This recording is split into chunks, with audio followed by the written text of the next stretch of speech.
আজকে ছিল দুপুর 12টা থেকে ক্লাস আর সন্ধ্যে 6টা অবধি ক্লাস চলে। ক্লাস কমপ্লিট করে আমি রুমের জন্য যাই, আর সেই সময় আমার দুটো ফ্রেন্ডের ফোন আসে যে ওরা শিলিগুড়ি এসছে, তো আমার সাথে দেখা করতে আসে। শিলিগুড়িতে যখন যাবি দেখা করিস, এই নিয়ে 2 দিন দেখা করতে আসছি শুধু তোর সাথেই।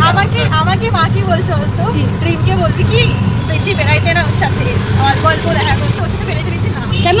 কারণ মেজুরি হচ্ছে, তুই যদি আমাকে কিডন্যাপ করিস। গল্প করতে করতে পৌঁছে গেছিলাম আমরা ভেগাতে। আর আমি যেহেতু ক্লাসে ছিলাম, কিচ্ছু খাওয়া দাওয়া করা হয়নি, তো আমার ফ্রেন্ডরা বললো আগে খেয়ে নিই, দেন আমরা ঘোরাঘুরি করব। তো আমরা একদম ওপরে চলে যাই, এখানটায় এসে নিয়ে আমরা খাওয়া দাওয়াটা আগে করি। আমি হালকা করে উষ্টা খেয়েছি। আমি তাই জন্যই ভিডিওটা করলাম, হালকা করে উষ্টা খাইছি, আমারটাতে আসো।